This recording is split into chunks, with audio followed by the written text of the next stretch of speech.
Y buenos días. Vamos a iniciar. ¿Dónde está?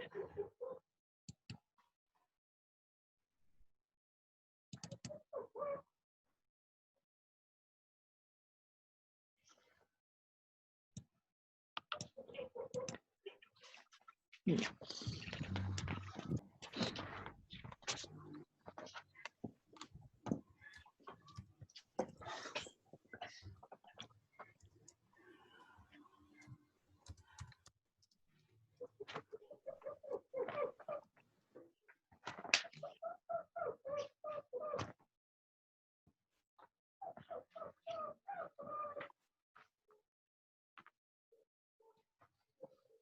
Buen día, doctora.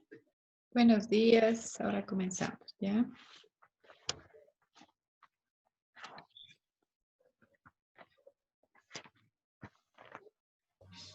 Ya. El tema de hoy es triquinosis. Vamos a ver otro capítulo dentro de los nemátodos, que es nemátodos extraintestinales.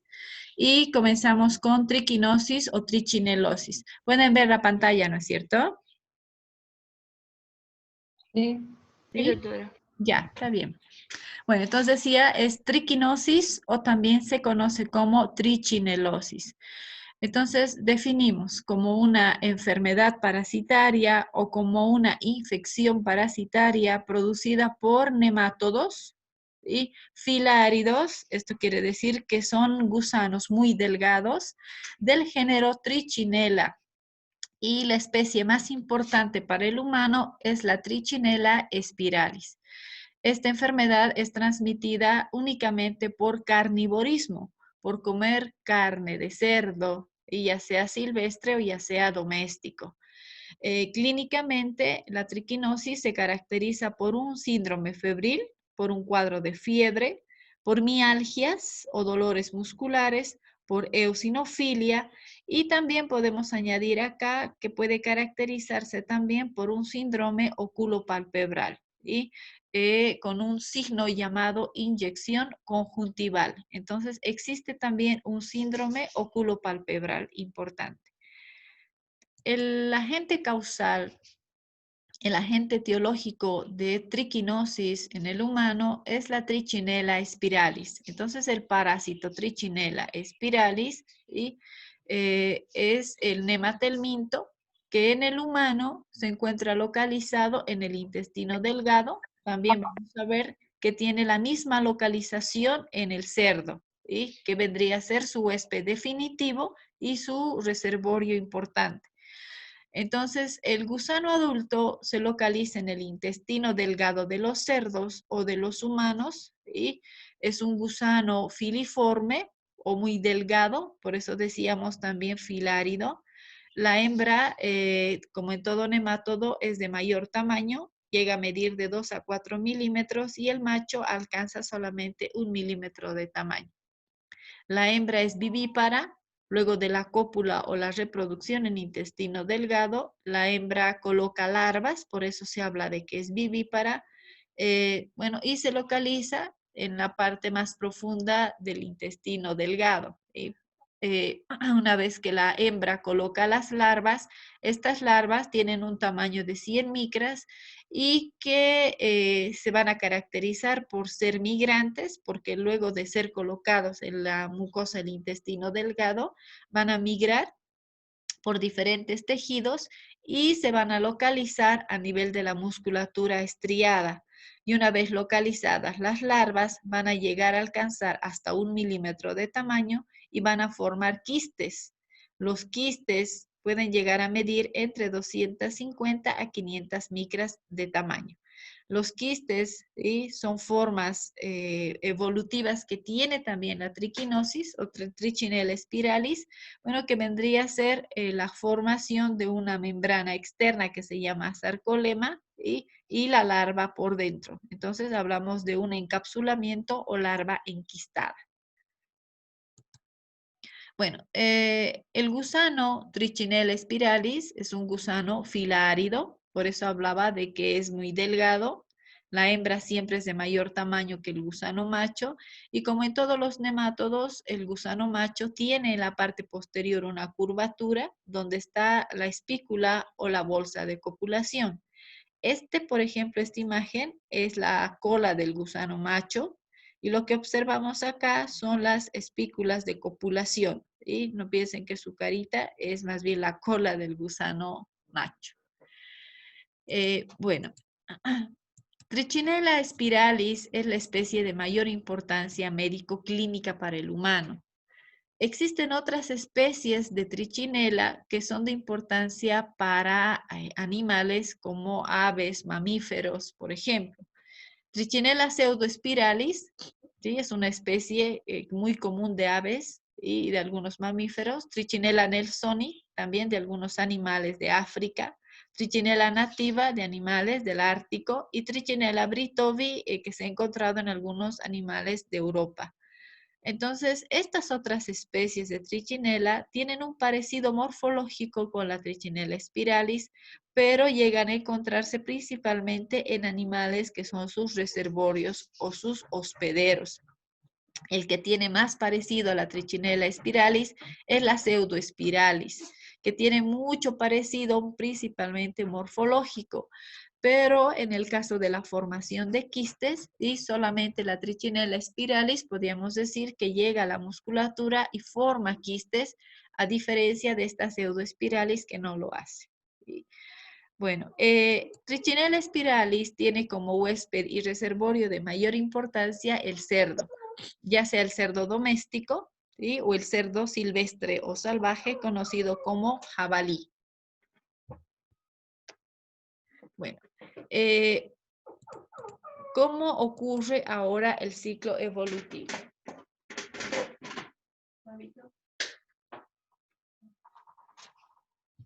Miren, en la triquinosis el hombre llega a ser un huésped definitivo y un huésped intermediario. ¿Sí?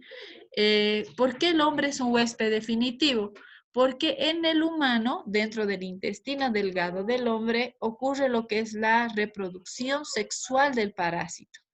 El hombre también es un huésped intermediario porque existen formas larvales y localizados en la musculatura estriada, ¿sí? O músculo esquelético. A ver, discúlpeme un minuto.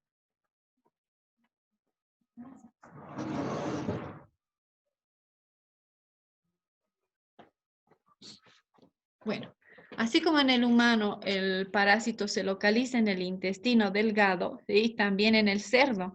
Entonces el cerdo se considera un huésped definitivo y también se considera un huésped intermediario. Bueno, dentro de los ciclos que tiene lo que es Trichinella spiralis, encontramos un ciclo muy común conocido como ciclo doméstico, que es el ciclo en el cual existe la transmisión hacia el humano. El ciclo doméstico es el ciclo, tal vez, como decía, más común por el que se puede adquirir o transmitir lo que es la triquinosis. Y existen también otro ciclo llamado ciclo silvestre. Los hospederos domésticos van a ser la rata, el cerdo y el hombre. Por eso ocurre un ciclo doméstico llamado también ciclo rata, cerdo, hombre, en ese orden.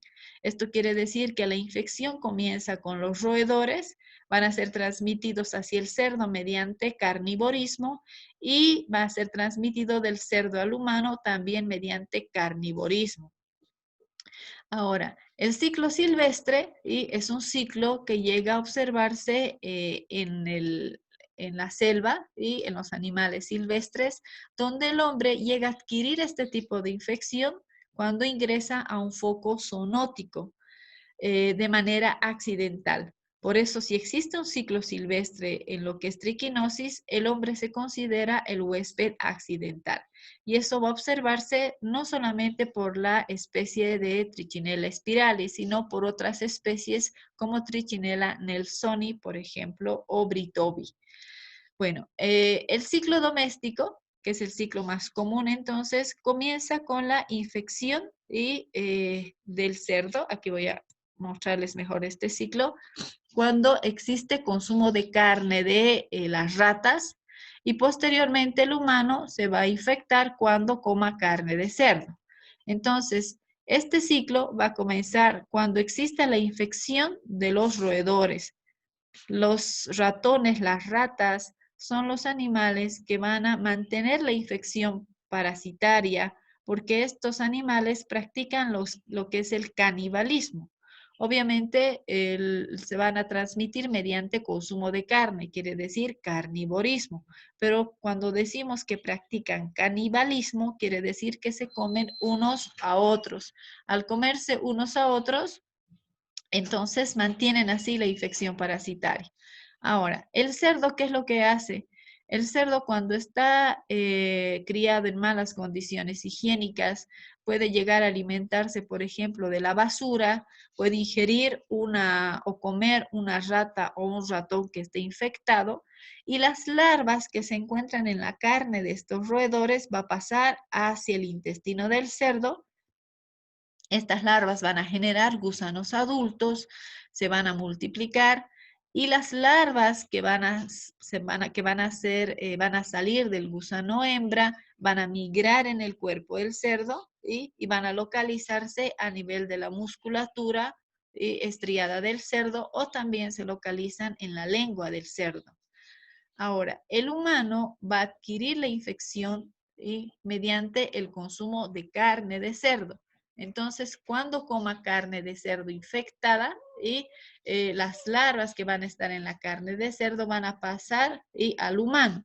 La vía de infección obviamente es la vía oral y cuando los quistes lleguen hasta el duodeno estos quistes van a liberar las larvas y las larvas lo que van a hacer es generar primero gusanos adultos. Entonces van a ser hembras y van a ser machos. Una vez que se han formado hembras machos, van a tener reproducción sexual y la hembra, que es una hembra vivípara, lo que va a hacer es colocar las larvas en el intestino también y estas larvas van a atravesar la mucosa del intestino delgado, van a llegar hasta la vía hemática o vía linfática y van a migrar. La migración de las larvas va a ser hacia miocardio, hacia encéfalo o pueden ir también hacia pulmones. Solamente lo que hacen las larvas es hacer un paso larvario hacia distintos tejidos para finalmente localizarse a nivel de la musculatura estriada.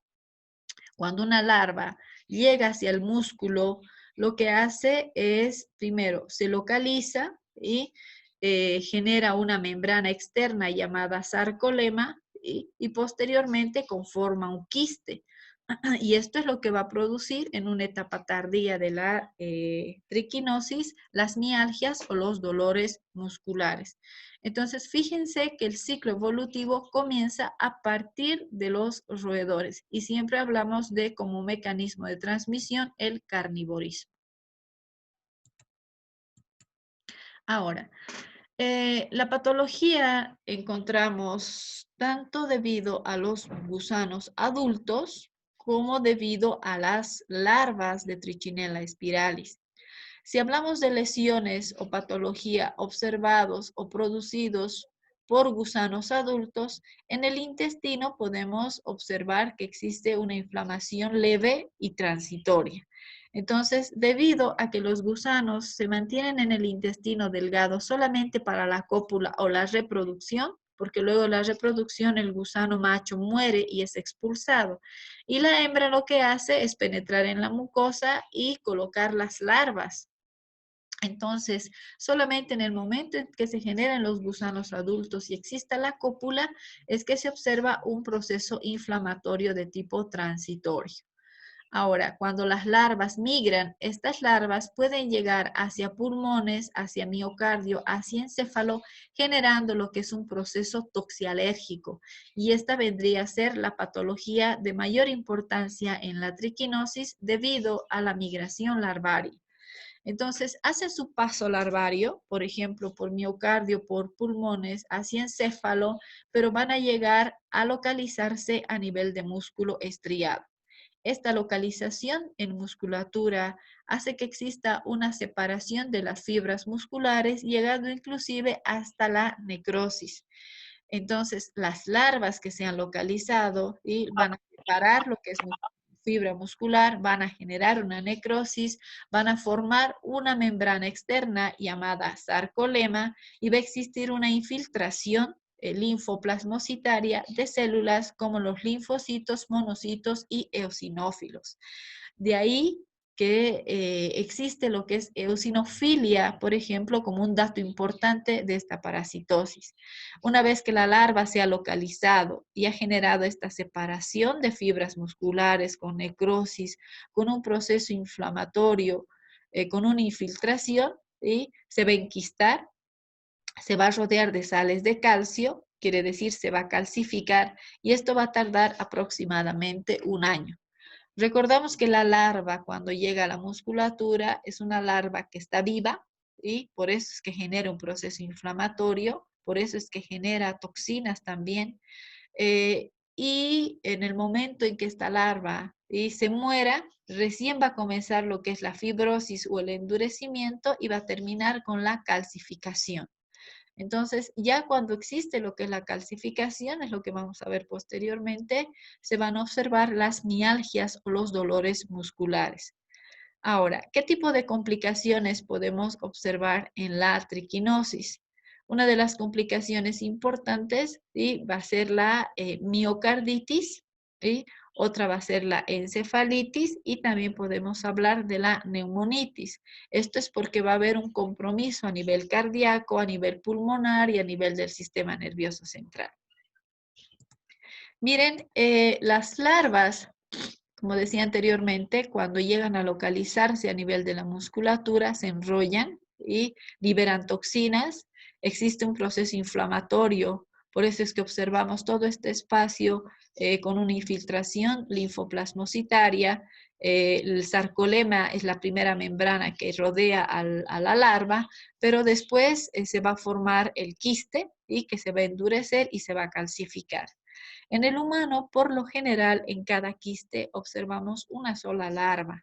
En cambio, en la carne del cerdo, por cada quiste podemos observar más de una larva. Fíjense, acá hay dos, por ejemplo, o podemos incluso ver hasta 3 larvas. Bueno, así como en la carne del cerdo, también en la lengua del cerdo, esta es una biopsia de la lengua del cerdo, se pueden llegar a observar larvas enquistadas. Ahora, la sintomatología en la triquinosis comienza después de un periodo de incubación.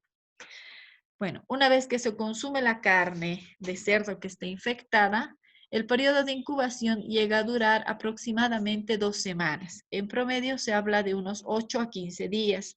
Y luego de este periodo, lo que se observa son pequeñas molestias o síntomas generales y que pasan inadvertidos, síntomas similares a una gripe viral. Y como les decía, pasa inadvertido. Luego le sigue el periodo invasivo. El periodo invasivo va a ser aquella etapa en la cual existe la reproducción de los gusanos adultos y la postura de las larvas que van a migrar y se van a diseminar y van a hacer su paso larvario hacia diferentes tejidos. El periodo invasivo es un periodo en el cual se observan 3 síndromes. El síndrome llamado infeccioso, el síndrome oculopalpebral y el síndrome gastrointestinal. El síndrome infeccioso se va a caracterizar principalmente por fiebre. Va a comenzar ahí y después la fiebre va a ser constante. La fiebre es una manifestación clínica importante que he mencionado en lo que es la triquinosis. Se acompaña de malestar general, de cefalea, de astenia o de síntomas generales. Luego tenemos el síndrome oculopalpebral, como su nombre dice, es un síndrome que se va a observar en los ojos con un edema palpebral y con la sensación de cuerpo extraño o arenilla en los ojos, con una molestia y picazón o escozor en el ojo, que se conoce como inyección conjuntival. Entonces, acá observamos este signo de la inyección conjuntival. En este síndrome oculopalpebral podemos mencionar la quemosis, ¿sí? Que vendría a ser la inflamación o un edema palpebral, y de la conjuntiva. Y también podemos mencionar que en esta etapa puede ocurrir también lo que son las hemorragias subunguiales, quiere decir en el periodo invasivo, ¿no? Y en el oculopalpebral, la quemosis. Bueno, el síndrome gastrointestinal, que no es muy frecuente de observar, y se va a manifestar en algunos pacientes con dolores abdominales difusos, a veces con diarrea y a veces con constipación. Por último, se tiene el periodo de estado, ¿sí? Entonces está el periodo de incubación, el periodo invasivo y está el periodo de estado. Y se llama así aquella etapa en la cual la larva ya se ha localizado a nivel de la musculatura y ha generado los quistes. El periodo de estado se acentúa, en el periodo de estado más bien, se acentúa lo que es el síndrome infeccioso, quiere decir que los cuadros clínicos o los síntomas anteriores se observan con mayor grado, principalmente la fiebre, en un 95%. Se va a observar también la inyección conjuntival o este tipo de síndrome oculopalpebral más acentuado. Y vamos a añadir otro síntoma que van a ser las mialgias. Debido a que ya existe localización de la larva, se observan los dolores musculares. Ocasionalmente observamos trismus y también los síntomas gastrointestinales de menor frecuencia, ¿no? Se van a observar el rash escarlatiforme, que es un síntoma, ¿sí?, que se manifiesta con un escozor o un prurito generalizado. Y nuevamente se mencionan acá las complicaciones, está la miocarditis, está la encefalitis y añadimos la neumonitis. Entonces son 3 complicaciones en la triquinosis. Bueno, en esta lámina, en esta diapositiva, es en realidad habla un poquito del mecanismo de transmisión, que es el carnivorismo, de los síntomas generales que se pueden llegar a observar, pero aquí se mencionan las complicaciones. Y por el paso larvario a nivel de encéfalo, entonces encontramos la encefalitis, a nivel pulmonar está la neumonitis y a nivel cardíaco se puede observar la miocarditis con una insuficiencia cardíaca. Lo que les decía anteriormente, en el síndrome oculopalpebral encontramos también la quemosis, que hablaba de un edema de tipo palpebral, que en realidad es una inflamación de los párpados, pero también de la conjuntiva. Si ustedes se fijan, es muy parecido a una conjuntivitis bacteriana. Bueno, y en el periodo invasivo también es posible observar lo que es una posible hemorragia subunguial. ¿Sí?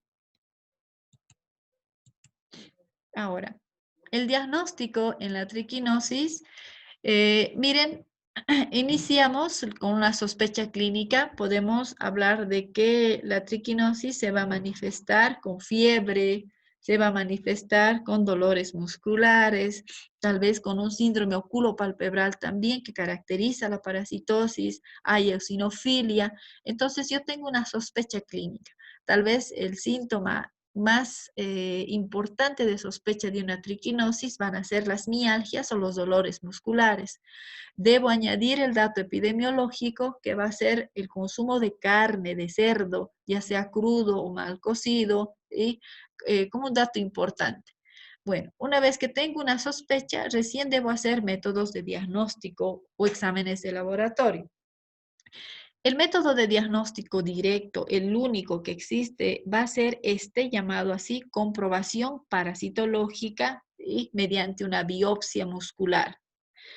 La biopsia muscular nos permite observar larvas localizados a nivel de la musculatura estriada, pero esta prueba, este tipo de método, es un método muy complicado. Primero, es un método muy riesgoso, es un método de difícil hallazgo, entonces es un método que no se lo debe practicar. ¿Por qué riesgoso? Porque puede llevar a una reacción de hipersensibilidad o un shock anafiláctico y producirle la muerte inclusive a una persona. Entonces, no se debe realizar este tipo de prueba por el hecho de que es una prueba, primero, riesgosa y es muy difícil, ¿sí? Ahora, métodos indirectos es lo que se aconseja para poder diagnosticar la triquinosis y tenemos, por ejemplo, las pruebas mediante la reacción inmunobiológica que se conoce como intradermoreacción de Bachmann. Esta prueba inmunobiológica Bachmann es una prueba de reacción precoz. Ustedes ya han visto lo que es la intradermoreacción de Montenegro, por ejemplo, para Leishmania. La técnica de estas pruebas inmunobiológicas siempre son iguales. Consisten en la aplicación intradérmica del antígeno del parásito y esperamos una respuesta positiva con la aparición de una pápula roja y un halo alrededor. Nuevamente, todas las pruebas inmunobiológicas o de intradermoreacción son pruebas que se hacen en etapas tempranas de una enfermedad o de una infección. Esta intradermoreacción de Bachmann, ¿sí?, va a dar positivo también. Aproximadamente se habla de la etapa del periodo, después del periodo de incubación, en realidad en el periodo invasivo únicamente. Bueno, la reacción precoz, la lectura de la reacción precoz va a ser a los 30 minutos y debemos de esperar hasta las 21 horas a la aparición de esa pápula roja de positivo. Ahora, dentro de los métodos indirectos también están las pruebas por floculación o por precipitación. Una de ellas se llama prueba de látex. La prueba de látex en realidad se abrevia como PCR látex. Ahora, para no confundir, porque ustedes ya conocen lo que es el PCR es la reacción en cadena de la polimerasa que han conocido como una prueba genética, como una prueba por biología molecular. Este PCR que estoy mencionando acá es otro tipo de PCR, que sería la proteína C reactiva látex, se debe decir así, látex o prueba de látex, que consiste en una prueba cualitativa de precipitación o de floculación del antígeno. Es una prueba muy, muy buena de diagnóstico, por eso hablamos de una prueba importante y junto con las pruebas inmunobiológicas es una prueba muy importante de diagnóstico. Y la prueba de la bentonita también es una prueba de precipitación o de floculación, es una prueba serológica. Ahora, dentro de los métodos indirectos, también hablamos de métodos muy importantes a los métodos inmunoserológicos antígeno-anticuerpo. Aquí está la inmunofluorescencia indirecta, está la prueba de ELISA y está la prueba de hemaglutinación indirecta. ¿Sí? Ahora, tenemos también métodos complementarios como el hemograma, ¿sí? El hemograma que nos va a demostrar una leucocitosis con una eosinofilia grande, fíjense, del 40 al 70%. Y también tenemos la determinación de enzimas de origen muscular, quiere decir pruebas bioquímicas de determinación de enzimas como la creatinquinasa y la lactato deshidrogenasa. Recordamos, ustedes si han visto en bioquímica, estas enzimas son de localización en musculatura cardíaca, principalmente la CK2 o la creatinquinasa 2 y la lactato deshidrogenasa 2. ¿Sí? Bueno, entonces tenemos nuevamente métodos directos, métodos indirectos y métodos complementarios de diagnóstico. Y por último estamos con el tratamiento. Para realizar el tratamiento de la triquinosis se debe utilizar como medicamentos de primera elección o específicos los derivados benzimidazólicos.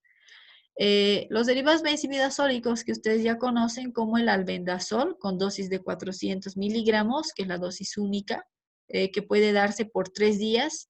Del mebendazol, en este caso la dosis, fíjense, es mayor al que ustedes conocen. Aquí es de 600 a 1200 miligramos que se debe dar por día, ¿sí? No hay kilopeso, son dosis única, puede ser de 600 o hasta 1200 miligramos, pero de 3 hasta 7 días de tratamiento, principalmente si es con el mebendazol. Ahora, el tratamiento completo de la triquinosis consiste en alguno de estos antiparasitarios más un corticosteroide, quiere decir que es junto con un corticoide como la prednisona. Además, se debe dar un antiinflamatorio o analgésico debido a las mialgias que tiene el paciente. En el caso de que sean los síntomas leves o las mialgias leves, se puede dosificar la aspirina o el ácido acetil salicílico. Y, bueno, y si las mialgias ya son mayores, se pueden dar antiinflamatorios no esteroideos ya con una dosificación. Entonces, fíjense que el tratamiento, sí, tiene que ser siempre el antiparasitario, cualquiera de estos dos que he mencionado, con un corticoide más un analgésico y antiinflamatorio. ¿Sí?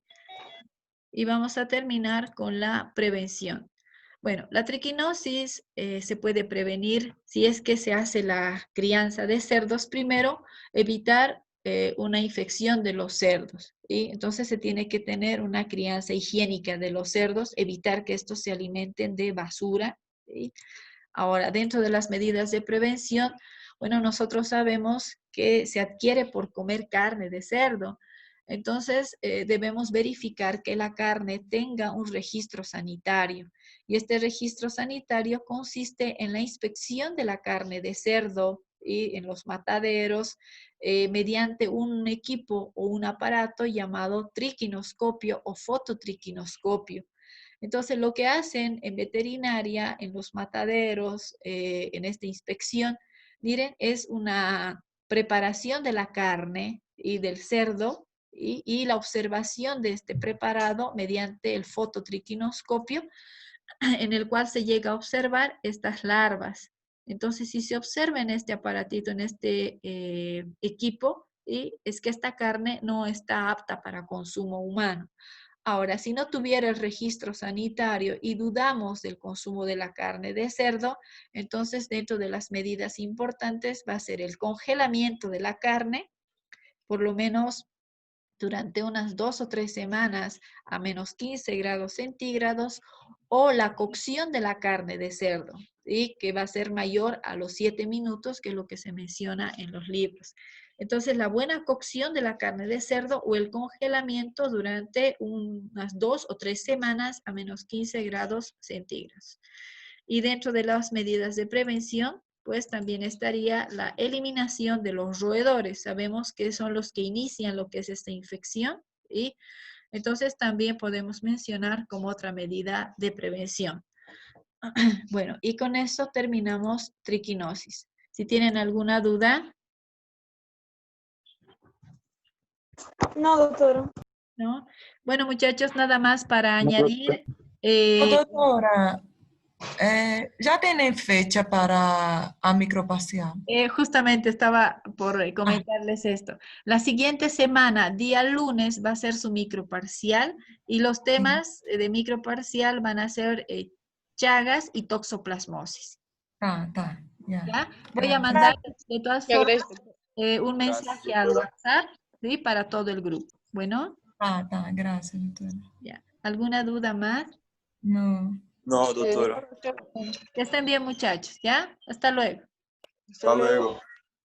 Hasta luego, doctora. Gracias. Ya, hasta luego, que estén bien. Cuídense.